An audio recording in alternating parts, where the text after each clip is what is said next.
পুঁইশাক বাঙালির রান্নাঘরে এক অসাধারণ ঐতিহ্যবাহী পদ। নরম পুঁইশাক, মিষ্টি কুমড়ো আর সুস্বাদু চিংড়ি মাছের মেলবন্ধনে তৈরি এই রান্না ভাতের সাথে খেতে লাগে অসাধারণ। তাহলে চলুন আর দেরি না করে শুরু করা যাক আজকে আমাদের রেসিপি চিংড়ি দিয়ে কুমড়ো পুঁইশাক। নমস্কার, আমি রুম্পা। রান্নাঘরের সাতকাহনের নতুন একটি পর্বে সবাইকে স্বাগত।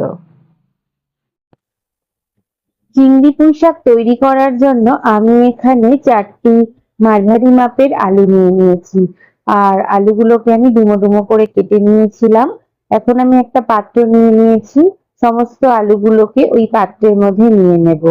তারপর পরিষ্কার জল দিয়ে খুব ভালো করে আলুগুলোকে খুব ভালোভাবে কচলিয়ে ধুয়ে নেব। আর আলু কাটার পর যদি আপনারা আলুটাকে জলে ভিজিয়ে রাখেন তাহলে আলু কিন্তু আর কালো হবে না। এখন আমি আরো একটা পাত্রের মধ্যে নিয়ে নিয়েছি কিছুটা পরিমাণে কুমড়োগুলোকেও খোসা ছাড়িয়ে ডুমো ডুমো করে কেটে নিয়েছি। আর একটা পাত্রের মধ্যে আমি এখন নিয়ে নিলাম পুঁইশাক গুলোকে আমি ভালো করে ধুয়ে নিয়েছি একটা পাত্রের মধ্যে।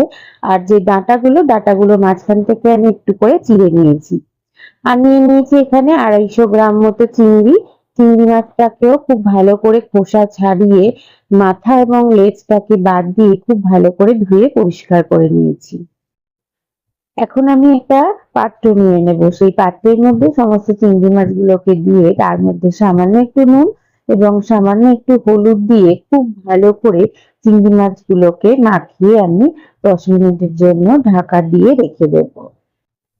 এখন ওভেনে একটা কড়াই বসিয়ে দিয়েছি। কড়াইটাও খুব ভালোভাবে গরম হলে 5-6 চামচ মতো সর্ষের তেল দিয়ে তেলটাও খুব ভালোভাবে গরম হলে আমি ম্যারিনেট করে রাখা চিংড়ি মাছগুলোকে তেলের মধ্যে দিয়ে খুব ভালো করে চিংড়ি মাছগুলোকে আমি ভেজে নেব।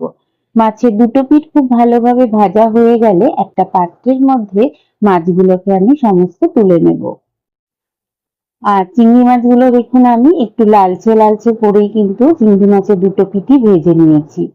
এখন কড়াইতে যে তেল অবশিষ্ট ছিল ওই তেলের মধ্যে আমি কেটে রাখা আলু এবং কুমড়ো দুটো দিয়ে খুব ভালো করে একটু এদিক ওদিক করে নাড়িয়ে খুব ভালোভাবে আমি একটু হালকা করে ভেজে নেব।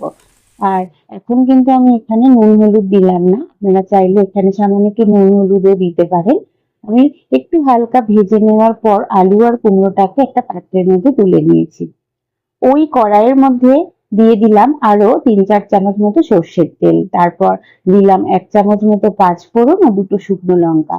আর দিয়ে দিলাম এখানে 2টো মতো পেঁয়াজটাকে আমি ছোট ছোট করে কুচিয়ে রেখেছিলাম। আর দিলাম এখানে 5-6টা রসুনটাকে ছোট ছোট করে কুচিয়ে নিয়েছিলাম। আর 3-4টি মতো কাঁচা লঙ্কা। তারপর খুব ভালো করে একটু এদিক ওদিক করে নাড়িয়ে পেঁয়াজটা যখন একটু হালকা সোনালী রং ধরবে তখন আমি এখানে দিয়ে দিলাম কেটে রাখা পুঁইশাক। আর পুঁইশাকগুলোকে দিয়েও খুব ভালো করে আমি একটু এদিক ওদিক করে নাড়িয়ে নেব। আর পুঁইশাক কিন্তু খুব তাড়াতাড়ি নরমও হয়ে যায়। এখন আমি এখানে দিয়ে দিলাম স্বাদ অনুযায়ী নুন ও 1 চামচ মতো হলুদ গুঁড়ো। তারপর একটু এদিক ওদিক করে নাড়িয়ে আমি এখানে ভেজে রাখা আলু এবং কুমড়োটাকেও দিয়ে দিলাম। তারপর খুব ভালোভাবে সমস্ত সবজিগুলোকে আমি একটু হালকা এদিক ওদিক করে নাড়িয়ে নেব। তারপর আমি এখানে দিয়ে দিলাম 1 চামচ মতো ঝাল লঙ্কার গুঁড়ো।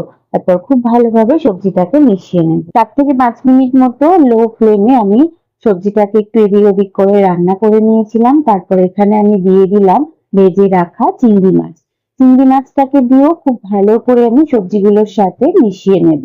আর এই রান্নাটা লো ফ্লেমে যত আস্তে আস্তে যদি আমরা করতে পারি তাহলে রান্নার স্বাদ কিন্তু অনেক গুণ বেড়ে যাবে। আর আমি এখন এখানে দিয়ে দিলাম 1 চামচ মতো চিনি। আর চিনিটা দিলেও রান্নার স্বাদ কিন্তু অনেকটা বেড়ে যায়।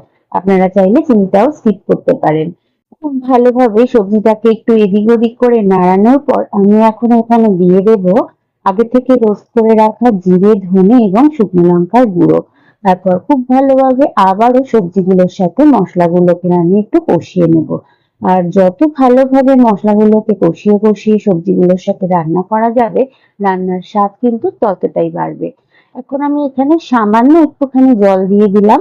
তারপর আবারও খুব ভালোভাবে একটু এদিক ওদিক করে নাড়িয়ে নেওয়ার পর আমি এখানে ঢাকা দিয়ে 10 মিনিটের জন্য লো ফ্লেমে রেখে দেব।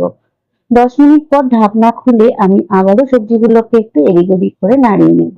আর দেখুন আমাদের রান্নাটা কিন্তু একদম হয়ে এসেছে। আর একদম সবজিগুলো সিদ্ধ হয়ে গেছে। এরকম ভাবে আরো 2 থেকে 3 মিনিট মতো আমরা সবজিটাকে রান্না করার পর আমরা একটা পাত্রের মধ্যে আমরা সবজিটাকে তুলে নেব। আর দেখতে পাচ্ছেন আমাদের চিংড়ি পুঁই শাক কিন্তু একদম রেডি হয়ে গেছে।